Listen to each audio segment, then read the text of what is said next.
Hi, everybody. I'm Rob Rutledge. I just want to welcome you to this lecture. I'm a radiation oncologist here in Halifax, and I'm really honored to offer this lecture, Cancer and Palliative Care in the LGBT community. First of all, it's just wonderful that Matthew's put together this project, and I just have a real gratitude for that. My son came out when he was 17 years old. Um, and I'm grateful to your generation to have created that community where he could actually tell his parents at that point. So I really appreciate you doing that. The other thing is there's been some really influential people in my life who are part of that community. One man's a psychiatrist, specialized in physician health. He essentially became a mentor when I was starting in my mid-30s. So I do really appreciate the fact that your generation is making the difference. And so thank you so much for joining this lecture. I'm just going to flip over to the slides here. And we'll go from there. So the learning objectives were covered in the first talk. And just want to increase some understanding around the experience of cancer and end of life. And my first point is that we all have biases. We all have judgments. One of the human emotions is that feeling kind of disgust or, not liking something. And you just as examples,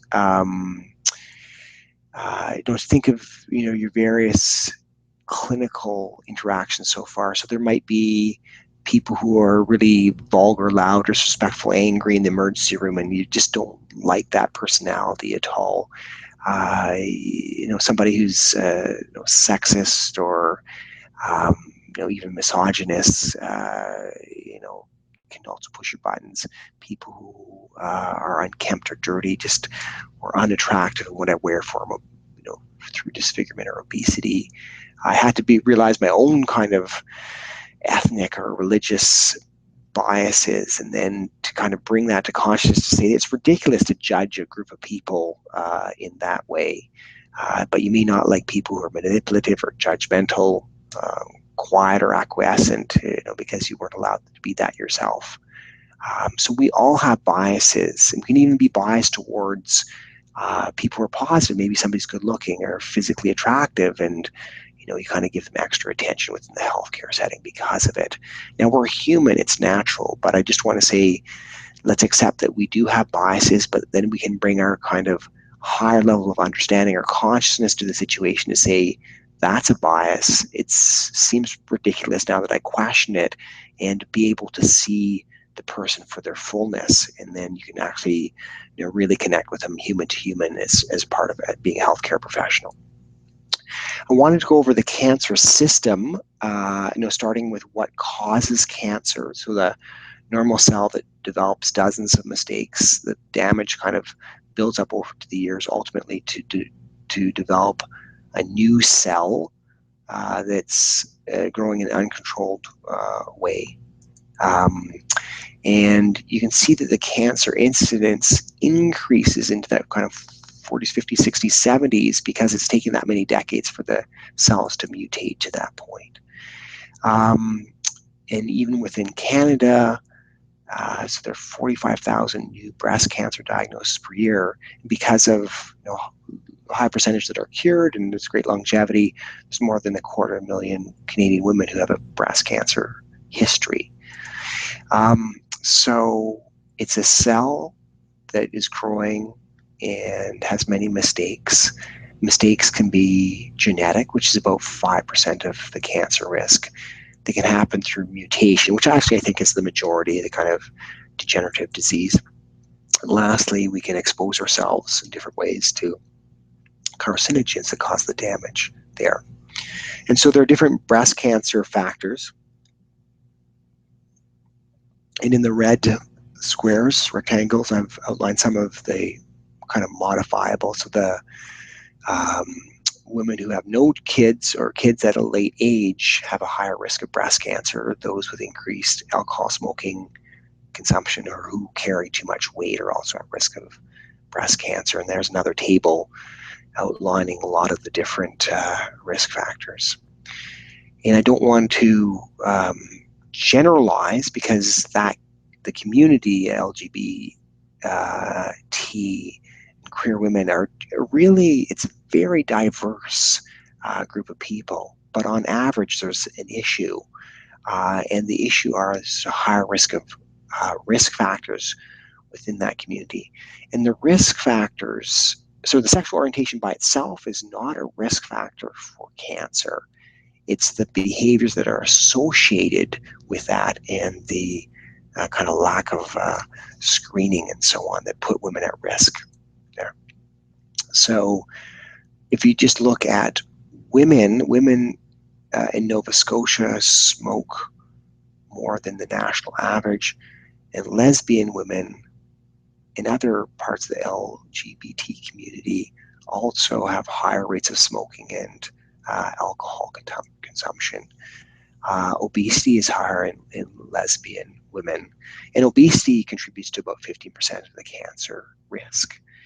The other risk factor is essentially exposure to estrogen, and so if the LBQ women have fewer pregnancies, they're also at higher risk of breast cancer.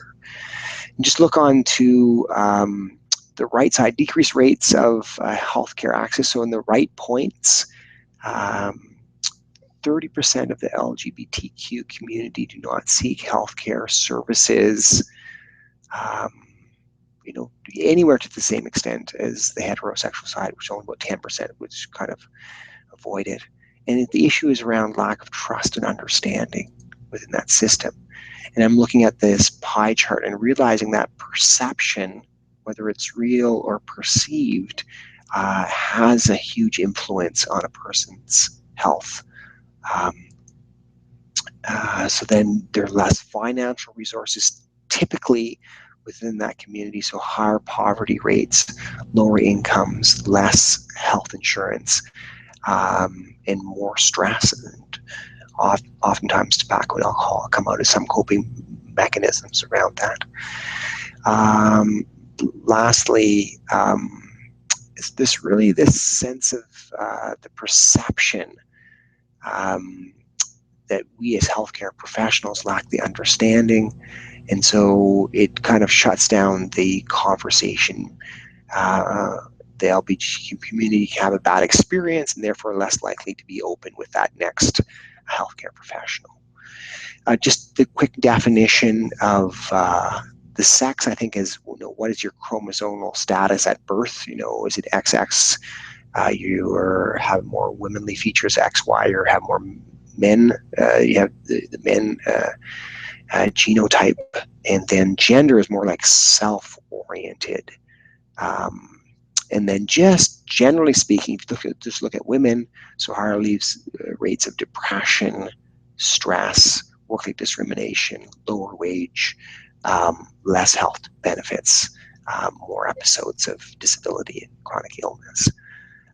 And you add that to the LGBT community issues, and you're getting twice kind of two risk factors there.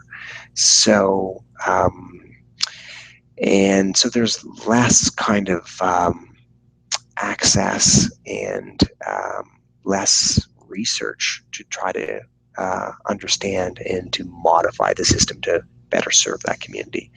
On to screening now. So the idea is to pick up cancers even before they begin or at the earlier stage. And in both situations, if you intervene, there's higher cure rates, essentially. And so there are some different perceptions within the LBQ women, for instance. So cervical cancer caused by HPV 16 and 18, or no, it's a major risk factor at least, and typically even from men to women, but women who don't have sex with men are still at risk. So that's, a myth or misconception there. There are lower rates of cancer screening, colon, breast, cervical cancer. So in colon cancer screening, you're providing a piece of your own feces, putting on a slide, and then they analyze to see if there's any blood in the stool. And if there's blood in the stool, then you can have more tests and so on. Cervical cancer, scraping off a bit of the cervical cervix just to see if there are abnormal cancer cells. Then you're seeing a screening mammogram on the right side. Mammogram, so if you don't have any extra risk factors or family history, recommendation is that women between age 50 and 70 actually get a mammogram every 2 years. They can also ask for a mammogram between age 40 and 50 on a yearly basis, and that women should have regular examination by professionals to detect abnormalities. Now, self-breast examination is controversial, but I do believe in it as well. This is an example of a mammogram, and the circles around this abnormality, which is this slightly irregularly white spot. And I show you this picture because it just shows you how precise and how the technology has changed and improved. So we're picking up cancer lesions, breast cancer lesions, even earlier in the process. I want to take you through the steps in how women present with breast cancer. So they either, in what happens within the medical system.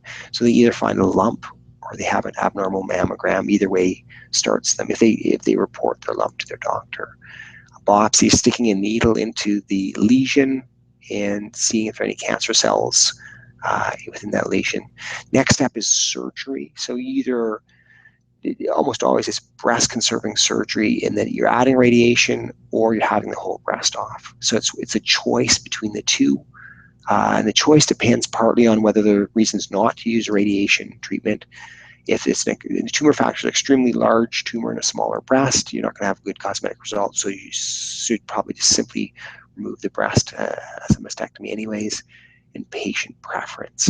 And this is all kind of leading up to its kind of self-image and sexuality. And then there's lymph node surgery. Pathology, so once they take that lump of breast that's been removed, they're going to slice it up into many pieces, look at it underneath a microscope. That gives you the pathology report. And sometimes the woman has to go back to stage 3 and actually have their breast off. So it can be quite distressing when you're expecting breast conservation. It doesn't happen. Whole body treatments we'll touch on, essentially none, or hormone therapy, which is essentially anti-estrogen therapy for a pill for 5 or 10 years. Chemotherapy, talk about essentially intravenous type treatment. And then radiation is what I specialize in to the breast or chest wall or the lymph nodes, and I'll take you through that step by step there. So this is an example of on the left side is a lumpectomy. So they've gone in and cut the skin, removed a lump of breast, and you're left with a scar there. And then the middle picture, the scar is getting better with time. And on the right side is a mastectomy scar. And so the breast tissue has been removed and there's a scar left in place there. The woman on the left side smiling, luckily, but a lot of women would feel, real change in their self-image and really worry about their sexuality. And you can see the younger woman in the middle. There is the option for reconstruction, but the reconstruction, whether you're putting in kind of a foreign substance implant or using some of her tissue to build up that area, will never have as good a cosmetic result as the natural breast. So the medical system start with consultation, trying to understand that person in front of you, trying to give them the options. What are the options in the situation? What are the pros and cons of each option? And really trying to understand that person. Simulation is markings. The patient is in a position.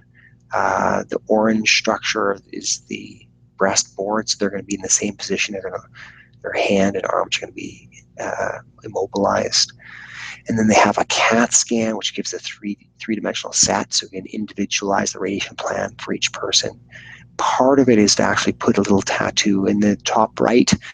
You can see the little dot, and then the marker points don't stay there, but the little freckle-sized tattoo does stay, used by putting a little bit of dye underneath the skin. And in the bottom left picture, you can see the 3 dots across the upper aspect of the chest.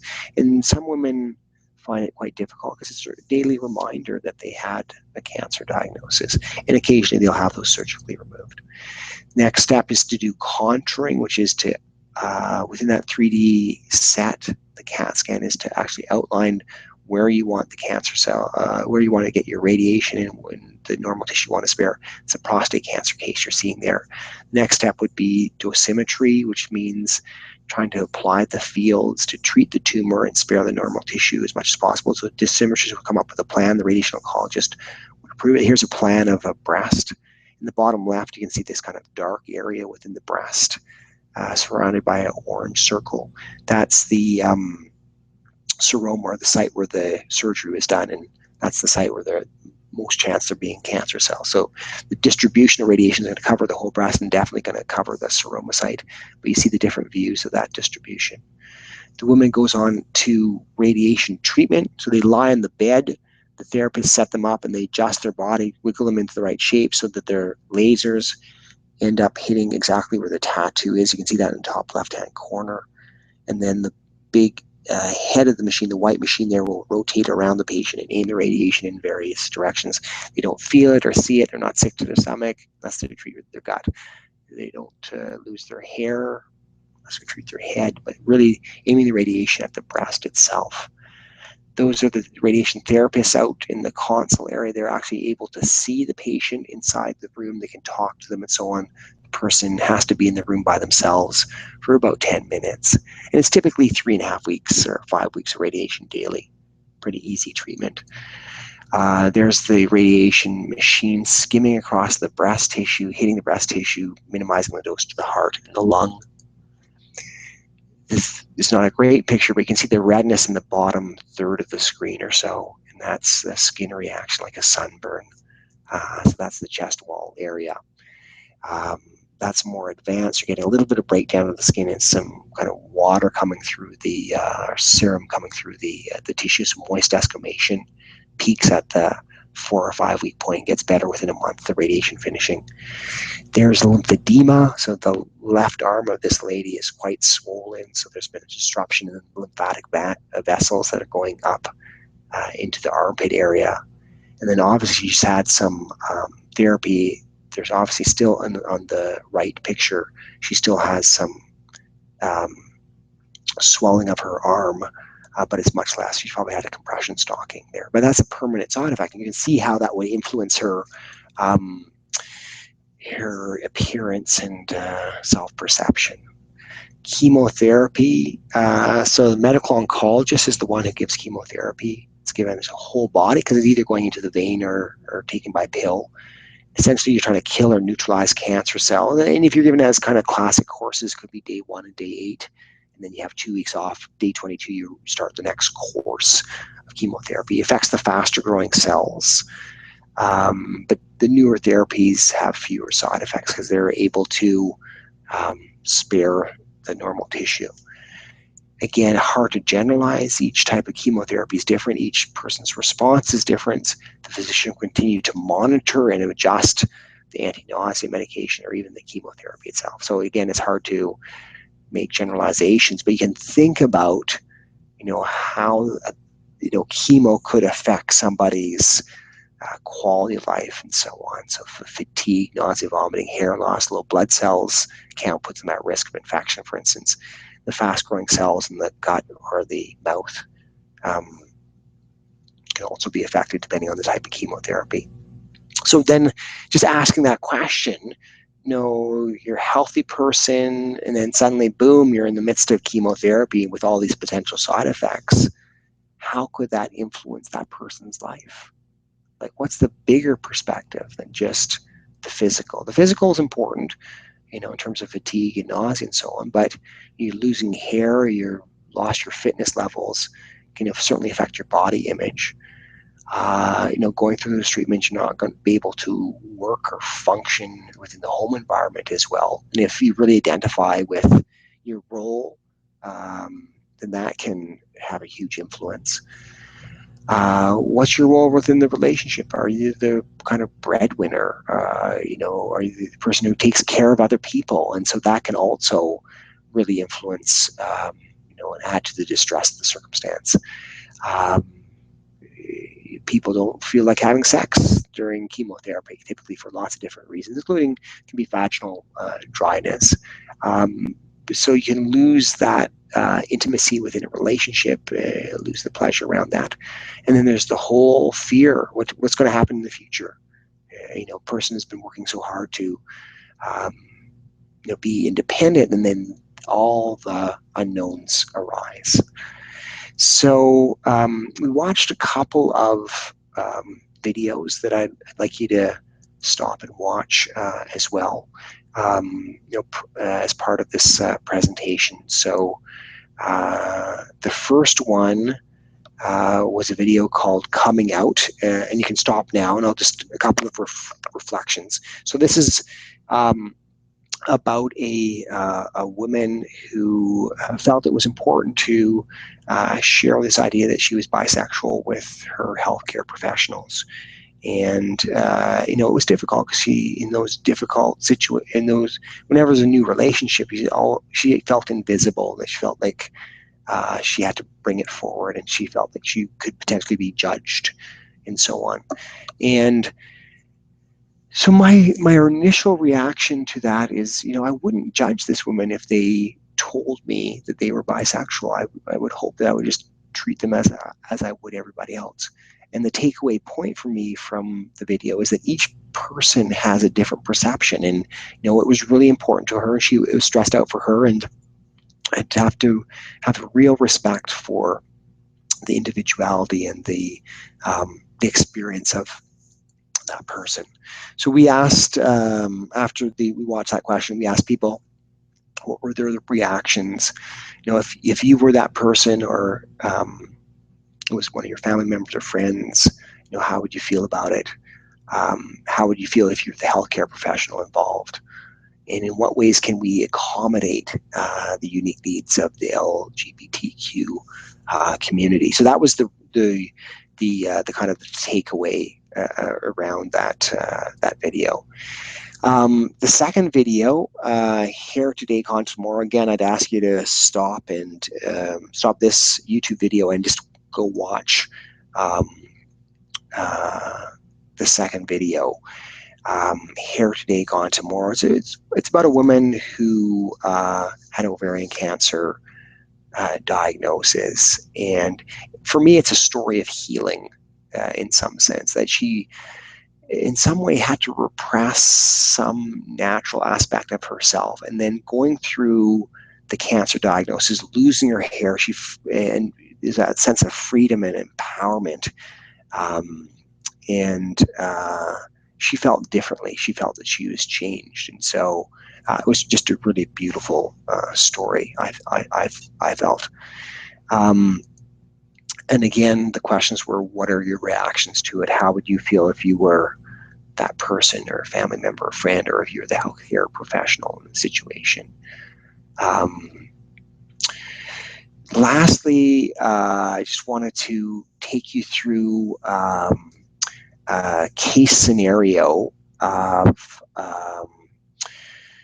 a person who's been admitted to the ward where you're working, a person who is born with XY chromosome, and then decided to get an operation to look more like a woman, and unfortunately gets a really nasty type of cancer diagnosis. Cancer spread to bone, so it's incurable, and they're admitted, and they're actually in a pain crisis. So their pain is not well controlled, and for whatever reason, you get called into the room to work with that person. And when you arrive, you see that they're quite distraught. They're kind of wincing in pain, and it looks like they've been crying. They have kind of tears in their eyes. And so the question I asked the group then is, what would you do in that circumstance? And part of the teaching here is to take the very practical steps to administer the, get the right medication, help with the pain, do the, adjust them in the bed, do the practical things, care for them human to human, sit down, hold their hand, whatever you need to do to kind of help them through that situation. But I also want to kind of, sometimes you have to use our imagination in healthcare and try to imagine what they're going through. And then kind of you can test them, ask them about it. But what are some of the issues that may be related to their distress? Are they feeling isolated? Have there been family members there? Has their partner been in to see them? That could be adding to the distress. It could be that there's a huge amount of mourning that they kind of suffered and felt that they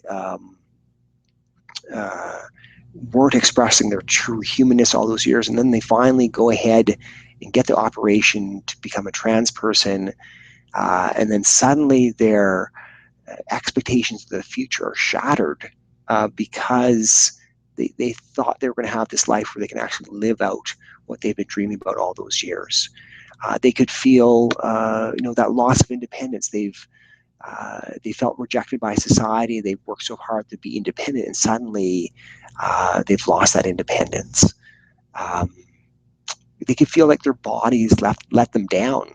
Another common thing that happens to a lot of different people. The body that let them down by not being born into the right kind of gender, and then giving them an awful cancer diagnosis. So all those kind of levels of distress, you can have that kind of deep and intimate conversation. And just listening, understanding is part of the therapeutic process. So big thanks to Matthew. Fantastic job. Here are the references that Matthew tapped into. And I'm just going to leave you with my contact information. So I'm happy to connect with you, rob.rutledge@nshealth.ca. I run a charity. If you want to volunteer for our charity, healingandcancer.org, you can connect with us as well. So I'll stop there and just, again, wish you well, that you participated in this project and that you can actually make a big difference in our society and the healthcare system. So it's your generation that's going to help us all along. So thank you again. Bless you.